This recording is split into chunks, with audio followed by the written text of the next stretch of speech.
Ready?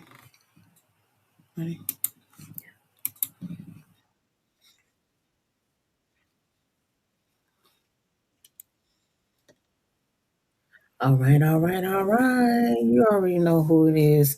It's your hostess with the mostest, or the mostest with the hostess. But I'd rather go with the hostess of the mostest. Your favorite host on today. She is such a lesbian podcast, and I am here with the wonderful, the beautiful, the sexy, the talented, the smartest woman I ever met in my world. Oh, did I say beautiful? I did, yeah. Cat. Say what's up, baby. What up? So, welcome back to She's Such a Lesbian podcast. I'm Dice, and we're talking about abuse in a relationship, a lesbian relationship, childhood trauma, triggers in dating, and how normalization can blur emotional, mental, spiritual, and physical boundaries. My brother in law was just talking to us about this, and that's how we came up with this topic, and we're sharing it with you. But please be advised this episode may be heavy, and if you need to pause, take yourself. Trigger warnings. Yeah, it's a trigger warning. So we're not here to sensualize pain, we're here to name what's often ignored. And the title of today's podcast is Sexual Generalization. Sexual generalization. That's when love hurts, trauma, normalization, and healing in lesbian relationships. So let's kick this off. Title, the quote, and the normalization. I want to start off with a quote that's been sitting with me. Sexual generalization has no boundaries. When coupled with the effect of normalization, normalized understanding between emotional, mental, spiritual, and physical side. That hit hard, didn't it? Because normalization teaches us what to tolerate before we ever learn what we deserve. That makes sense, babe? Yeah. Exactly. Because when things are normalized, we stop questioning them. We stop checking in with ourselves. And in queer spaces, especially lesbian ones, harm often gets excused because, quote unquote, we're both women, or, quote unquote, is different than a straight abuse. But abuse doesn't disappear just because the gender dynamic changes. So, a follow up question: how can we create a balanced and respectful quote on sexual generalization that avoids bias, and what normalization techniques can ensure the language remains inclusive and non-stereotype? So I think what this question is asking is how to avoid to be biased even when it comes down to abuse, whether it's physical, mental, emotional, spiritual, and verbal. I think that we need to stop putting titles on our abuse. I think that we need to start recognizing and facing the fact that abuse is abuse. You don't get abused by a man and you run to a woman and thinking that everything is good. Because women are abusive too. I know. Yeah. So I've been in a 10-year relationship with an abusive woman. My wife has been in abusive relationships. Marriages with men. So that's why I fight like a dude. Yeah. And it's just stop trying to make it okay just because you're a lesbian. Stop trying to make it okay just because you are straight. Because abuse is abuse. What do you think, babe? I think a lot of people make the mistake of giving that one person too much control and too much credit because they're trying to build them up. It's just like building a D. Oh, wow. You know what I mean? And Yeah. then when things don't come out right, they try to fix it. Yeah. And a lot of people are like that. They just want to fix it because they're really in love. They're not in love with the person. They're in love with the idea of being in love. Yeah. And they've never had it. That's a lot of people. Mm. Even the ones that have had it, once it goes from that mental and physical, abuse, it automatically turns into spiritual. And that's way harder to get rid of. That's deep. That's deep right there. I never thought about it like that. Mm-hmm. That's why when you get with somebody, and we always tell them, you got to be really careful when you sleep with somebody because you're picking up their baggage, and and nobody's going to be truthful with you 100%. Mm-hmm. You would like to say they were, and you want to believe they are, but at the end, you have to be spiritual enough to pick up on shit. Yeah. Or you're going to be just the same thing they've been revolving through. Mm-hmm. And if that's not what you want, then don't be there. Is it safe to say this, baby, that what you attract is what you accept, or what you attract is what you have been tolerating? Or I think it comes in different stages, because like I'm older, I want certain things. I'm not willing to put up with shit. I don't want to build you up, take care of your kids. I'm not doing all that. Mm-hmm. So then I'm going to attract totally different things, but also I'm still very toxic from being in all those broken, crushed relationships and my childhood. So I have to be very, very careful who I talk to, who I let around me, let around my family, let around my grandson, because I'm older. I can see the red flags. He can't. Yeah. So I have to protect my family at all costs. And if that means being alone, then I'm alone. Wow.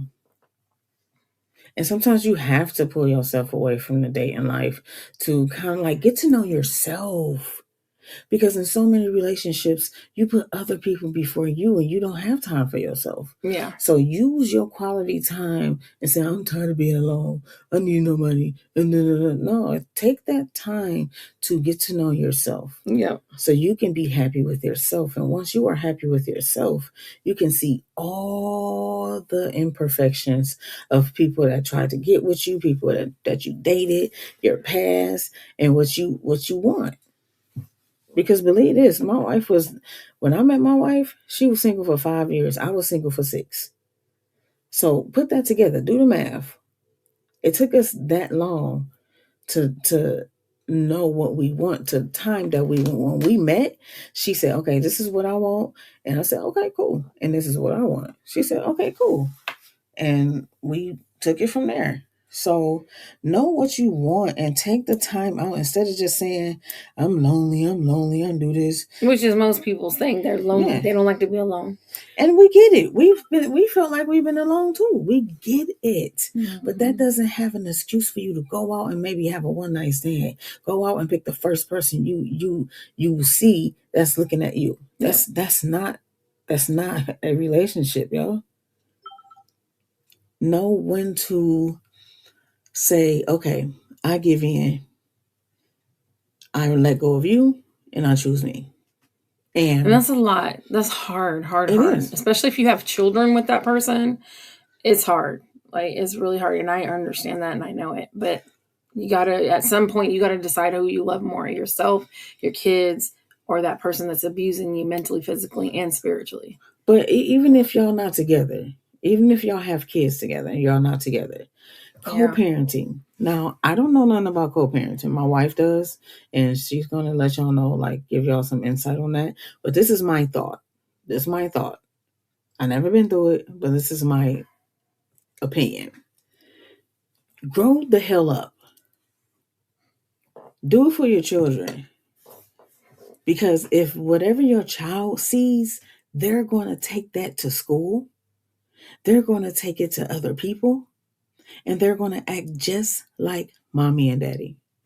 Grow up. And learn how to be cordial. If you're going to argue, be a gangster, a keyboard gangster. Hide behind your text and be like, you know what?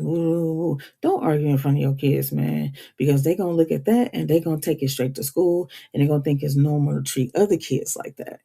I don't know. That's just my opinion. What you think, baby? On co-parenting? Yeah. I actually co-parented very well until my ex and his family took it to a level they did not want to take it to. And Mm. I'm pretty laid back if you're doing it right. If you come at me wrong, then you're screwed. Yeah. And it's like, I think we did good co-parenting until we didn't, and it Right. wasn't my fault by far.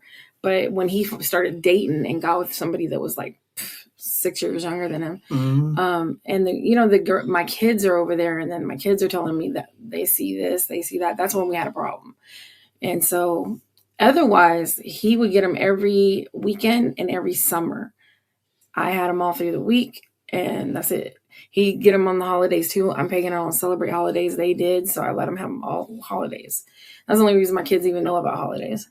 So did you did you tell your children like, I'm sorry, but your daddy isn't no good and No, I never not once talked negative in a negative form about him to them. And that's why they put him on a pedestal and they kept him up there until they turned 25, 30, and they saw how he was really acting and who he was. And especially my daughter, she's like, oh my God, I'm so sorry. Like, she, you know what I mean? She just, she comes back, and a lot of kids do that. I think I did that too. But a lot of kids will come back and be like, I was so hard on you. I just thought you were keeping us away from him. No, boo boo. If you want to go live with him, you can. Right. But you're not going to, all he does is, my ex-husband was a major D dealer. And he wasn't, yes, we had money. I had businesses, I had cars, I had all that stuff. But they don't know where that's coming from. They just think, okay, well, he's driving around, stopping, top. The thing that got me once is when my son said, I said, what do you want to do for a living? He said, I want to drive around like my dad. And I'm like, what are you talking about? He's like, I just drive around, go in the house, get money, and come back out. I shut it down. I shut that down. You're not going to see him. You need to quit whatever you're doing because it's not going to work for me or these kids. So what I did was I got the kids all packed up, sold the houses, sold the cars, and took them and went to Dallas, Texas for a good while. Wow. And got them and myself away from that whole, because it was toxic, even though I was thinking, we have a really healthy, co-parenting. We did not. Wow. And that taps into the relationship, right? Yeah. So, and that's what leads us to our next segment, which is abuse in lesbian relationships. Now, let's say this clearly. Physically, mentally, spiritually, abusive lesbian relationships are more common than people admit. Yeah. It's just been all about the Ike and Tina type stuff, but a lot of people don't think, oh, it's just two women, they're just going to be in catfights. No. Abusive lesbian relationships are more common than people admit. And they're harder to name because society does not expect women to be abusive. But they are. They are. Or because we're taught not to, quote unquote, make the community look bad. Which that has me confused as hell, because to be honest with you, the community is not supportive. You could start a whole brand new business tomorrow and put a note out. Oh, everybody come get a plate. You'll have like 1-2 people show. That's very odd to me. I don't get it, but whatever. Yeah, and that silence, it silence and protects abusers, not survivors. Yeah. In lesbian relationships, abuse can look like, let's say, emotional control, masked as concern, gaslighting disguised as communication, physical intimidation minimized as, quote unquote, mutual fighting, spiritual harm making someone doubt their intuition or worth, and especially in a stud/film dynamics. Yep. Where roles get confused with identity. Yes. That's deep, y'all. It's crazy with me because I've been a counselor over 20 years in my background, my culture, and my religion. And I see a lot of stuff. And lately, I've been with her 5 years, 2 years married. And it's just the stuff that I've seen, I can break it down enough for me to explain it, but I still don't understand it. Yeah. It doesn't make any sense to me. But some things aren't made to make sense to me. I just have to listen. Yeah. And a lot of things that you can, I don't understand a lot of things. And I've been in the lesbian community since You were 10. I'm about to. I'm trying You're to go back counting. to. Just say 2, okay? I'm trying to go back to the age where I know, like I've been like, oh hey, but yeah, and I'm still trying to understand things as we grow and as we have more generations that's coming out as a stud, baby stud, stems, masculine presented, no labels, pan. It's just I don't know, and people look at me like, what is that? I don't know because this is some new age stuff. I don't know. It's some generational stuff. Back in my day, I can tell you about that. But I can't tell you as far as like the new stuff. And half of the new stuff I don't agree with. And I'm not afraid to say that. Y'all be boosting, man. Y'all stuff be boosting. And then you wonder why you get smacked across the face like a little girl. But wouldn't they be called, because you're an OG, right? And Yeah. you're seasoned. Yep. Wouldn't they be, if they're baby studs? I mean, like, they're not really studs if they're doing weave, nails, toes, makeup. Okay, right? so baby studs is new studs that's just coming into the picture. So they still wear their lipstick and pearls? Yeah. Okay. Because I did. I ain't gonna lie. I did. My 19th, when I graduated from high school, my family threw me a big old party. I remember having on like a little sparkly little black and blue dress because my favorite color is blue. I had my blue dress, I had my hair done, I had my makeup done, I had my nails did, I had on little bitty heels, and once everybody was just like, "Oh, you're so beautiful, you're so beautiful." Speech. You know, the first thing came out of my mouth. This will be the last time y'all will see me in a dress. Let me tell you something. Even till this day, and this is over a decade later, even to this day, each and every people in my family remember me saying that. And I held to my word. I ain't slapped no dress on after that. Because I had to be true to myself. You know? It was people call that an identity crisis. I call it a baby stud. Because you just now getting into the dating pool. You don't know, how am I gonna dress as a stud? Am I gonna be flashy? Am I gonna be geeky? Am I gonna be preppy? Stuff like that. And that's a baby stud. I'm cool with y'all with that. But for you calling yourself masculine presenter, and then in a TikTok video you on a couch twerking better than I ever seen a stripper twerk. Yeah, that's not representation. And then you get mad when somebody say, "Oh, you ain't no stud." Yes, I am. Yes, I am. Don't be doing. Or they get confused. It's confusing. You can do whatever you want with your butt. Okay. Damn. I'm just saying.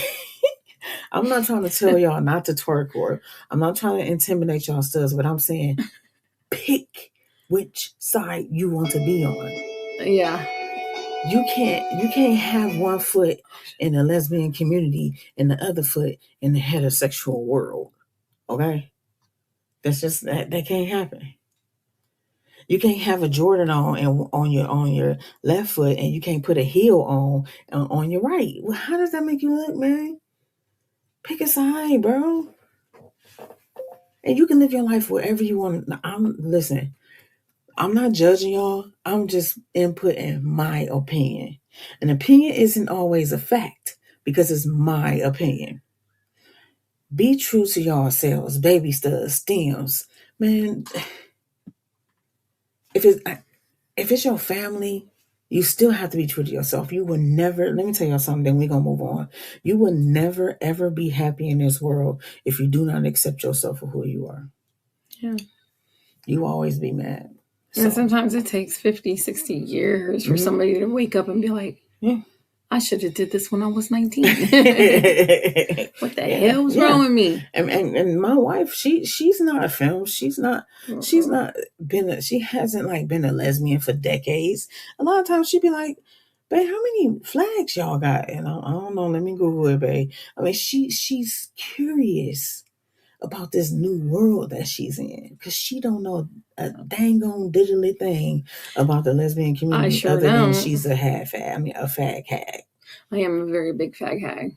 I'm not trying to disrespect the gay men. Well, that's what they call me too. All my best friends are gay. And gay men, if you listening, listen. I know she's just a lesbian podcast, but listen, I'm the lesbian.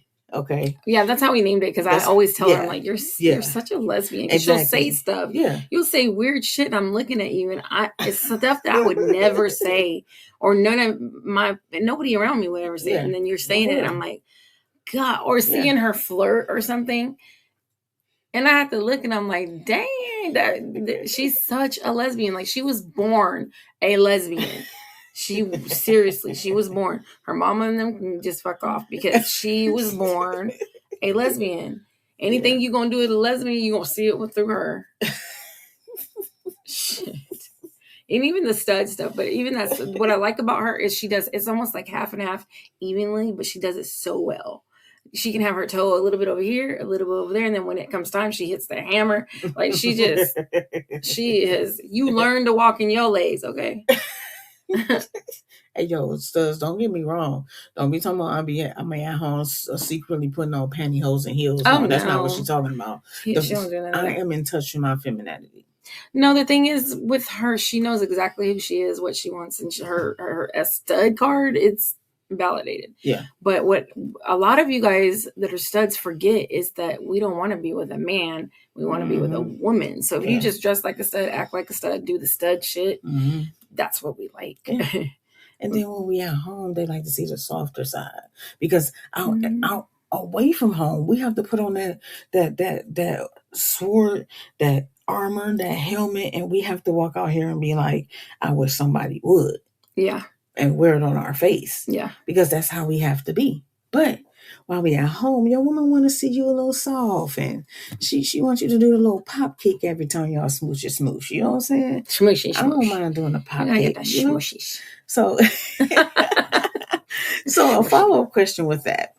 What factors contribute to abuse in a lesbian relationship, and how can awareness and support system be approved to address these issues without reinforcing harmful stereotypes? Let me speak on this. How can awareness and support systems can be improved to address these issues without reinforcing harmful stereotypes? Do y'all really know what that means? That means that if you have a support system, make sure it's a good support system. Don't go crying your heart out.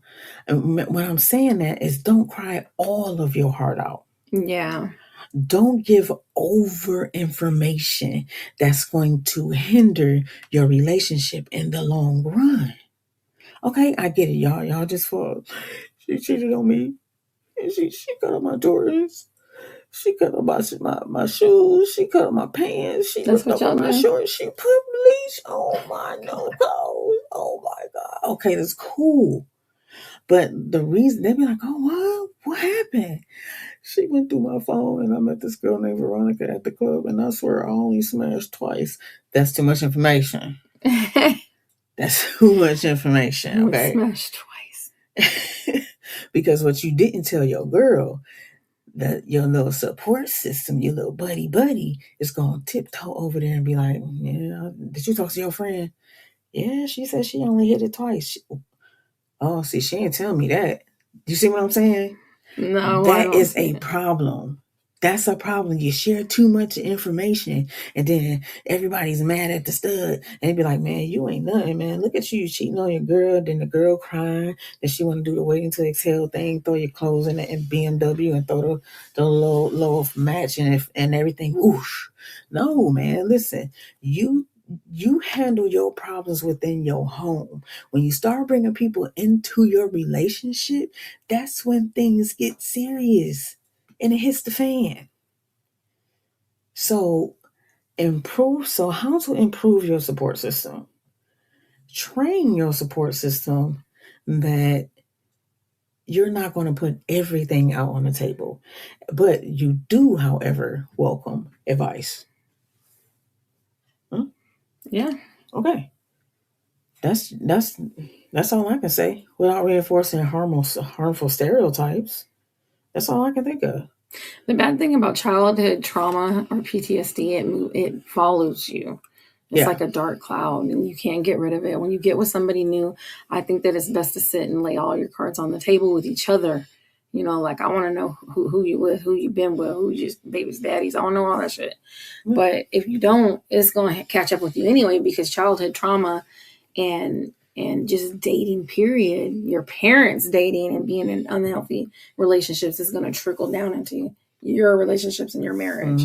And that's where all that physical, you know, process where people are getting physical and hitting each other and everything else because they can't cope. They don't know how to cope with those certain type of energies. Yeah. I'm glad you brought up childhood trauma, babe, because that's our next segment. Childhood trauma and dating. Let's talk about it.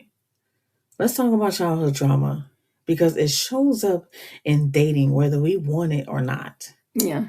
Trauma teaches your nervous system what love looks like before you ever choose. So if chaos, inconsistency, or emotional unavailability with familiar growing up, peace can feel boring or unsafe. You know that saying where they say, I want a bad boy. I want a bad boy. Okay. But know what you're getting. For real. Because that means that it can be a trigger to you and you don't even know that you're broken. They mean your body remembers, and that's your nervous system. Yep. Your nervous system trains your body to remember something in your mind that hasn't been fully processed yet. It's like me. I don't cry. I don't care how sad it is. I don't care how mad I am. I don't cry. I might have a tear, but if my eyes get watered like that, run. Ooh, you better run. Because I don't know how to cope with a lot of different shit. Like stuff that you should be able to cope with, I don't know how. I was in foster care, crazy houses, all kinds of shit. Both of my parents were just off the chain. See, that's the thing, because I never put my wife in that predicament. And you don't. But that's because why? I laid it all out on the table like a contract and said A, B, C, D. I went through everything and had you read it twice and sign. Yeah. Like if any of this goes against you and you don't want it, just walk back up and walk out and hey, it was nice meeting you. We can be friends, maybe. I don't know. It is in that fine little thing. You know how they have that fine little sentence at the bottom that you really can't see, but you have to put a mirror glass up. Mine that says, "Oh, by the way, she's really crazy." At the bottom of my contract, it said you can walk away. Yeah. But there are no guarantees that I won't F you up. Yeah. Okay, that's fine. Okay. Yeah. I just read it last night. No, I'm just playing. But I mean, that's just how she set her boundaries. Okay. I'm playing, but that's how she really set her boundaries. Not really. She will let you go. She's not the type that'll keep your horse. She won't keep your barn. She won't keep your beat up old pickup truck in the back, your clothes, your shoes, even down to the pencil. She'll let you take everything that you came in a relationship with, and she'll move on. So, and that means that, and that's a trigger for her. Yeah. Triggers in dating can look like panic over silence, over explaining your needs. Oh, that's me. Fear of abandonment. That's my wife. Yeah. And losing yourself to keep connection. That's survival, not weakness. Did y'all know that? And with the follow-up question, in what ways can unresolved childhood trauma influence patterns in adult dating? And how can individuals build healthier relationship dynamics through healing and self-awareness? My opinion is counseling, y'all. Therapy and counseling. A psychiatrist. Some meds. Yeah. A psychiatrist and counseling. And not just 2, 3, 4 times. Like it's some deep you're going to have to go through. Yeah. And don't just get in it because some medication, like I just need Xanax and I'll be okay. No. Go in there to get help so you can grow. Most people that try to get that, they are self-medicating and they're trying to hide from feelings and coping. And like somebody left them, so they're going to just take a whole thing of Xanax, so they sleep through a month and they don't want to feel it. They don't want to feel it. Yeah. And how about this? Married couples been married either for 6 months up until 20 years. It's not a bad thing to go to counseling together. It doesn't No. mean that y'all gonna break up or y'all gonna get divorced. Y'all can go to counseling together. It just Yeah. means that y'all going to grow stronger within each other. Am I right, babe? Yeah. My wife is actually, she's a spiritual counselor. So she knows everything as far as all the triggers, all the things that she has all the tools to let you know how to keep yourself good. Because if you can't keep yourself good, how in the world are you going to be good to someone else? Well, I think the reason I do so well also is because there is nothing that you've been through that I haven't already been through and I don't understand. Yeah. So I listen. I'm very good at listening. But also with that, and with the spirituality side, I am very eclectic. So I study everything all the way down to Catholicism. But do I practice it? No. I need to know it so I know how to fix your ass. I need to know how to read you and fix what the problem is, because a lot of time the problem is spiritually. They're stuck back when whatever they were taught, or somebody messed with them in their religion, and they're stuck, like spiritually dead. And then you have to learn, literally, you have to read these people and treat them like they're just up on a, you know what I mean, like on a pedestal, and you got to really, really work them, and they're hard. Yeah, they are. And as far as like building healthier relationships with a dynamic through healing and self-awareness, I mean, me and my wife had to do that. As I stated before, I've been in a 10-year abusive relationship. She has been in, I don't want to say multiple, but she knows. Yeah, I ain't want to just go on and say. It's multiple. So we being real. So she been in multiple abusive relationships, and both of us, I said, and I she's was the toxic. aggressor in a few of them. She's toxic, and I'm poison. And I put that in the song because it's true. She was toxic, and I was poison.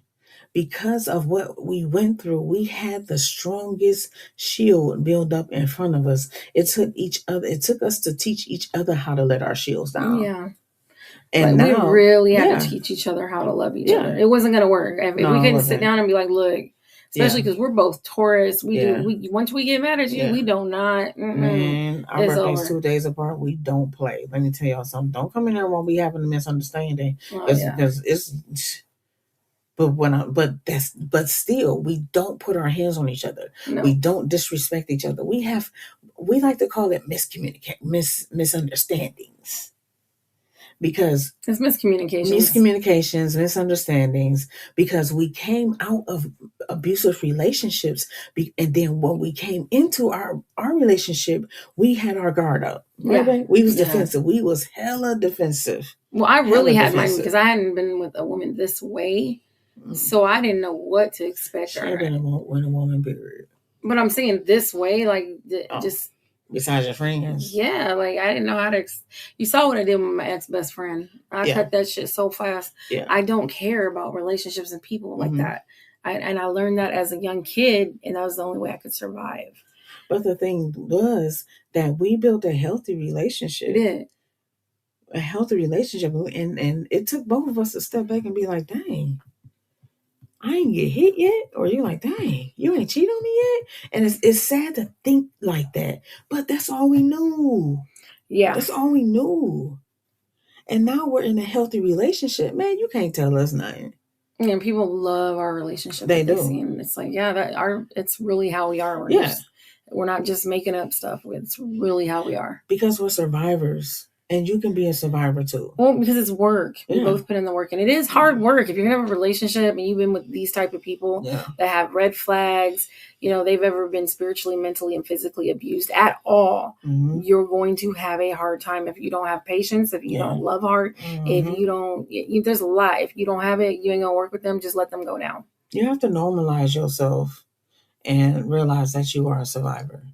And that's what brings us to our next segment. Normalization and survival. In some cultures, survival forces people to accept harm, especially when boundaries are never molded, which means normalization blurs lines like control becomes protection, jealousy becomes love, and endurance becomes loyalty. When emotional, mental, spiritual, and physical selves collapse into one unchecked space, abuse hides in plain sight.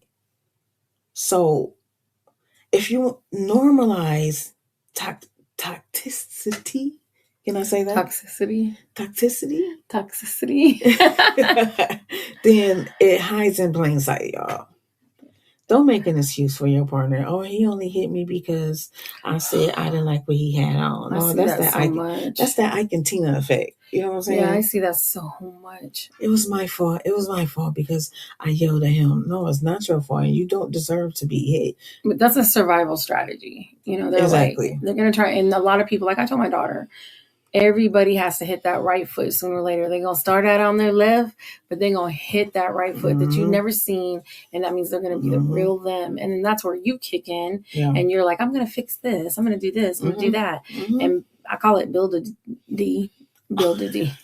But you going to build a D for day, baby.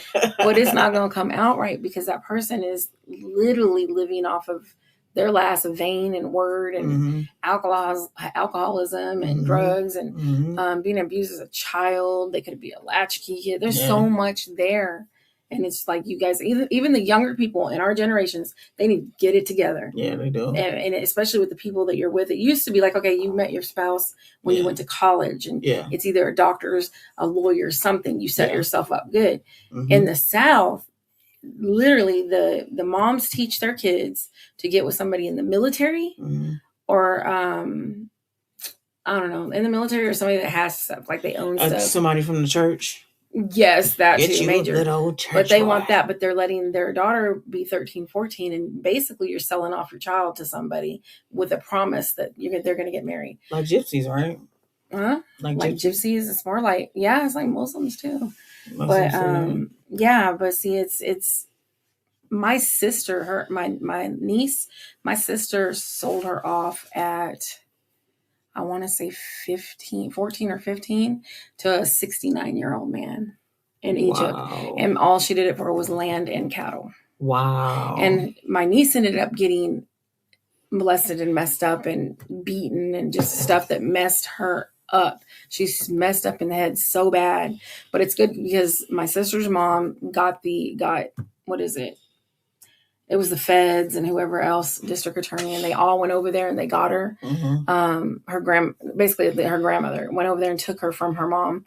They couldn't do anything to my sister or file charges because technically my sister was... she gave consent. Yeah, but they couldn't charge her either because she's in another country. So they just went there to go get her. Wow. But yeah, I've seen the damage from stuff like that. Even in my hometown where I see girls or people that have tried to date my dad. This is so gross. And we were all the same age and they're dating my dad at like 15, 16. Like what the? So yeah, that's a Southern, and it's everywhere. Look it up. Kansas, Arkansas. You know, when you stand up to somebody, you feel good about yourself. You would like, dang, I didn't even know that was there. Like somebody I know was tired of all that verbal abuse. So when she got tired, she picked up a doggone paper towel rack and bloop, bloop, right across his head. And she felt good. She was proud to say, yep, I sure did. I picked up that paper towel thing and bam, right, yep, I did. She said, I'm more like my mom. She said, I'm more like my mom. Yep, she did. So I'm proud though. And that's when you become self-worth and healing, which leads us to our next segment. Self-worth and healing. Healing doesn't start with feeling worthy. It starts with acting like you are before you. And you believe it.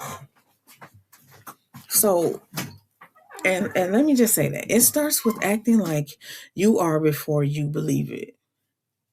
So what you are, you start to believe it. But it has to be positive, you know? That means saying no without explaining, leaving when patterns repeat, trusting discomfort as information. Healthy love doesn't require shrinking. It doesn't punish honesty. It doesn't demand suffering.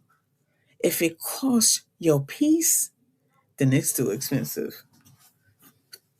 Ooh, let me say that again. If it costs your peace, it's too expensive. And what I mean by that, you are worth the moon, the stars, the clouds, the mountains, and the sun. Because you are worth that. When you start understanding your worth, putting energy to other stuff, it's too expensive for you. Especially if you have a child. Especially if you have a child. It's too expensive. And it's and we're not just talking about like sex or money or things like that. I mean, the title of this podcast is Sexual Generalization. And that's deep. We're diving deep into what makes you toxic, what makes you think that you are poison, instead of what makes you realize that you are somebody. What makes you realize that you're not going to accept just any and everything that falls in your lap. It helps you accept that what you're not going to take in life because you've been through it. And once you've been through it, you know how to move on.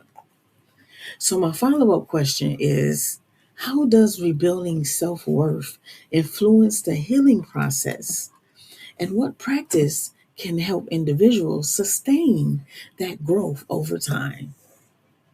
Rebuilding yourself, me and my wife mentioned that earlier. You have to set time out for yourself to get to know yourself. It took her 5 years, it took me 6. And over time, you will grow. You'll grow mentally, most definitely mentally.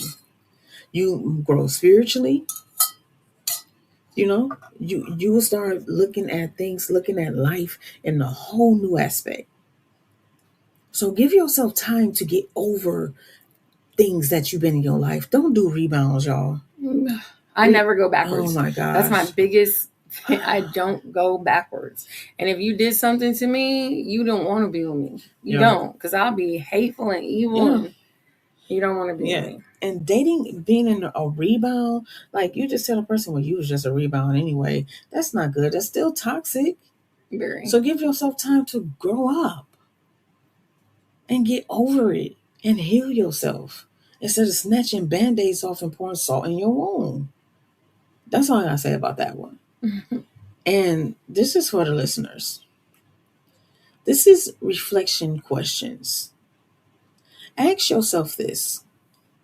Get a piece of paper and write this down because you're going to need to come back to this. All right? Or just watch it over. Or just listen to it over. You can replay it, but I'm a note taker. These are reflection questions only for the listeners. When did I first confuse intensity with love? That's number 1. And write your own answer, an honest answer. Number 2, what behaviors did I normalize that harmed me? Number 3, do I feel free or careful in my relationships? Walking on eggshells. Mm-hmm. Number 4, am I responding to the present or protecting the past? The last one is, what would someone who loves me never ask me to tolerate? Because healing is not about perfection. It's about choosing yourself even when it feels unfamiliar. And a follow-up question would be, what beliefs about myself am I ready to release because they no longer serve my growth? What beliefs about myself am I able to release because they are no longer serve my growth. I'm able to release jealousy and kind of like, you know, I overthink things. Like, Yeah, let's say, you for do. instance, if I wake up and my wife has her back turned towards me, she don't do this. I'm giving an example, okay? If I wake up in the middle of the night and she had her back turned towards me and she's on the phone, and I'd be like, "Who you talking to?" She's like, "No, I'm just playing the game. Let me see. Let me see your phone." Then it turns into a whole big, huge argument, and it didn't even have to be No, like that. it don't turn into an argument with me. Right, But because you I've been did scarred like in the that. beginning when we got together. You did what? Screen check. I did I screen didn't check. even know what that meant. I'm like, I what are you did. talking about? And she started immediately getting defensive. Yeah, And it's like, okay, slow down. because it was too Explain good it to to be me because I true. don't know. She was so freaking fine, y'all. It was too good to be true. Like, why are you really single? Why were you really single? Like, Because I'm bipolar. let's get beyond the skin and let's get deeper than that. Why are you really single? I want to know. So I'm like, screen check. Are you talking to multiple people? Is that it? Am I I know the what only you one you're were. talking to? You were. I would like to waive my right to make a But you comment were. You about were that on like topic. 9 dating sites. I mean, yeah, And for that one, just know when they get like that and they're like, "Ooh, what are you doing this? What are you doing that? How many people?" It's because they doing it. That's why she got worried about. Well, I'm doing it, so I know she's doing it. I wish y'all could see my face right now. Anyway, those are the things that I had to release from myself Your in order to grow. situationships. Yeah, in order to grow with my wife. So those are the things that I want y'all to do. Always reflect on each other.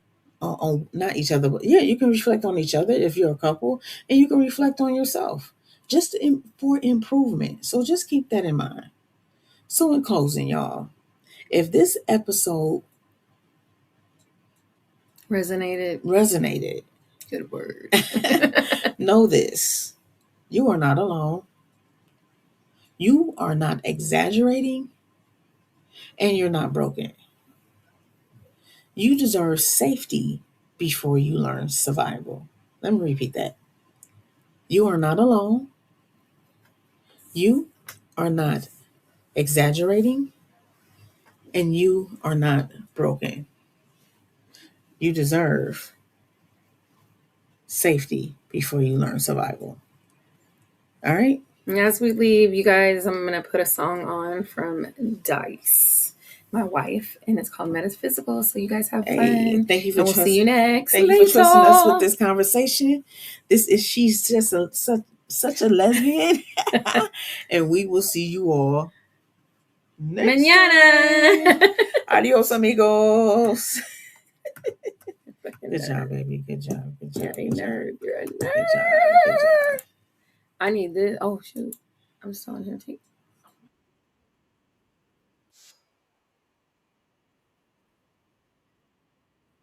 Yeah, this.